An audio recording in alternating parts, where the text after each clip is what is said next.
ഇപ്പോൾ തിരുവനന്തപുരത്ത് ഒരു പ്രതിഷേധം നടക്കുകയാണ്. തിരുവനന്തപുരം മേയർക്കെതിരെ കേസെടുക്കണമെന്നാവശ്യപ്പെട്ട് KSRTCയുടെ ചീഫ് ഓഫീസ് ആസ്ഥാനത്തേക്ക് TDFന്റെ march. Mayor Arya Rajendran KSRTC bus തടഞ്ഞു നിർത്തി ഡ്രൈവറുമായി തർക്കത്തിലേർപ്പെട്ട സംഭവത്തിൽ നടപടി വേണമെന്നാണ് ആവശ്യം. ഇപ്പോൾ സമരത്തിന്റെ തത്സമയ ദൃശ്യങ്ങളിലേക്ക്.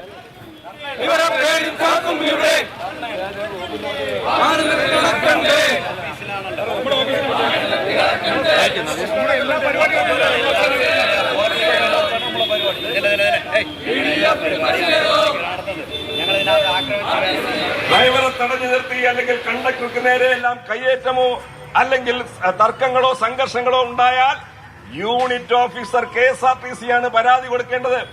നാളിതുവരെയായിട്ട് KSRTC പരാതി കൊടുത്തിട്ടില്ല. KSRTCയുടെ ഒരു സർവീസ് വളരെയധികം ബലം പ്രയോഗിച്ചുകൊണ്ട് സംഭവത്തിൽ പ്രതിഷേധം തുടരുമ്പോഴും കേസ് എടുക്കില്ല എന്ന വിവരമാണ് കിട്ടുന്നത്. 6 അനന്തരവർഷം വിവരങ്ങൾ നൽകും. അനന്തൻ, എന്താണ് അങ്ങനെ ഒരു സ്റ്റാൻഡ് പോലീസ് എടുക്കുന്നത്? രണ്ട് ഭാഗത്തുനിന്നും പരാതി വരുമ്പോൾ രണ്ടിനോടും തുല്യനീതി പാലിക്കണ്ടേ? തിരുവനന്തപുരം നഗരത്തിൽ KSRTC ഡ്രൈവറും മേയർ ആര്യ രാജേന്ദ്രനും തമ്മിലുണ്ടായ വാഗ്വാദം, അത് സംബന്ധിച്ച് ഡ്രൈവർ യദുവിനെതിരെ മേയറുടെ പരാതിയിൽ കേസെടുത്തിരുന്നു. അശ്ലീല ആംഗ്യപ്രയോഗം അടക്കമുള്ള കുറ്റകൃത്യമാണ് ഡ്രൈവർക്കെതിരെ ചുമത്തിയിരുന്നത്. എന്നാൽ ഡ്രൈവർ യദു മേയർക്കെതിരെ പരാതി നൽകിയിട്ടുണ്ട്. ബസ് തടഞ്ഞു നിർത്തുകയും അസഭ്യം പറയുകയും ട്രിപ്പ് മുടക്കുകയും ചെയ്തു എന്നൊക്കെയാണ് ആ പരാതിയിൽ പറയുന്നത്. പക്ഷേ മേയർക്കെതിരായ ഈ ഡ്രൈവർ യദുവിൻ്റെ പരാതിയിൽ കേസെടുക്കേണ്ട എന്നാണ് പോലീസിൻ്റെ ഇപ്പോഴത്തെ തീരുമാനം. അതിന് കാരണം മേയർക്കെതിരെയാണ് കുറ്റകൃത്യം നടന്നിരിക്കുന്നത്. ആദ്യം മേയറാണ് പരാതിപ്പെട്ടിരിക്കുന്നത് തനിക്കെതിരെ കുറ്റകൃത്യം നടന്നു എന്നുള്ളത്. ആ കുറ്റകൃത്യം തടയുന്നതിൻ്റെ ഭാഗമായിട്ടാണ് മേയർ പുറത്തേക്ക് ഇറങ്ങി ഡ്രൈവറുടെ അടുത്തേക്ക് പോയി ചോദ്യം ചെയ്യുന്ന ഒരു നടപടി ഉണ്ടായത്.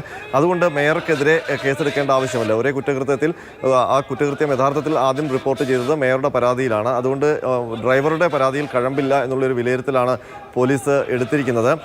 അതിനൊപ്പം തന്നെ KSRTC ബസ് തടഞ്ഞു നിർത്തുന്നത് മറ്റൊരു കുറ്റമാണ്. എന്നാൽ അത് സംബന്ധിച്ച് KSRTC മേയർക്കെതിരെ പരാതി നൽകിയിട്ടില്ല.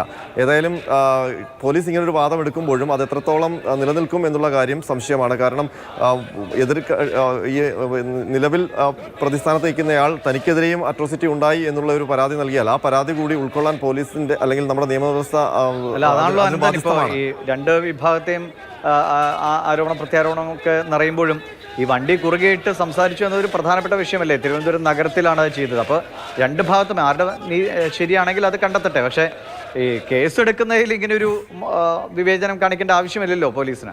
തീർച്ചയായിട്ടും അത് ഒരു വലിയ ഇനിയൊരു അടുത്ത വിവാദത്തിലേക്കോ അല്ലെങ്കിൽ അത് പോലീസിനെതിരായ ആരോപണങ്ങളിലേക്കോ പോകും. കാരണം അപ്പുറത്തെ വശത്ത് മേയർ ആയതുകൊണ്ട്, അധികാരത്തിൻ്റെ ഭാഗത്ത് നിൽക്കുന്ന ആളായതുകൊണ്ടാണ് ഡ്രൈവറുടെ പരാതിയിൽ കേസെടുക്കാത്തതെന്നുള്ള ആരോപണം തീർച്ചയായിട്ടും പോലീസിന് കേൾക്കേണ്ടി വരും. പക്ഷേ പോലീസിൻ്റെ വാദം ഇതാണ്, മേയർക്കെതിരെയാണ് കുറ്റകൃത്യം ഉണ്ടായത്. അപ്പോൾ പോലും മേയർക്കെതിരെ ഒരു കുറ്റകൃത്യം ഉണ്ടായിട്ടുണ്ടെങ്കിൽ സാധാരണഗതിയിൽ നമുക്കെതിരെ ഒരു കുറ്റകൃത്യം ഉണ്ടായാൽ നമ്മൾ ആ കുറ്റകൃത്യത്തെ ചോദ്യം ചെയ്യാൻ പോവുകയല്ല, പകരം ഉടൻ തന്നെ പോലീസിൽ പരാതി നൽകുകയാണ് വേണ്ടത് എന്നുള്ള ഒരു വിശദീകരണവും വരുന്നുണ്ട്.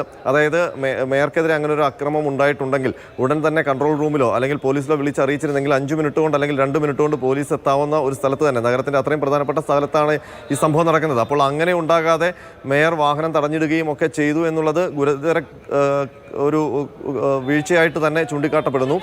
മാത്രമല്ല ബസ് തടഞ്ഞു നിർത്തിയില്ല എന്നാണ് മേയർ ആദ്യം വാദിച്ചിരുന്നത്. എന്നാൽ ഇന്നലെ പോലീസിന്റെ തന്നെ ക്യാമറയിലെ ദൃശ്യങ്ങൾ പുറത്തു വന്നപ്പോൾ സീബ്ര ക്രോസിലേക്ക് കയറ്റി KSRTC തടഞ്ഞിട്ടുകൊണ്ടാണ്. ഇത് അടുത്തൊരു വിവാദത്തിന് തിരികൊളുത്തുന്ന നടപടിയാകും. അതായത് ഡ്രൈവർ നൽകിയ പരാതിയിൽ മേയർക്കെതിരെ കേസില്ല, പക്ഷേ മേയർ നൽകിയ പരാതിയിൽ ഡ്രൈവർക്കെതിരെ കേസുണ്ട്. അത് പോലീസ് വിശദീകരിക്കട്ടെ.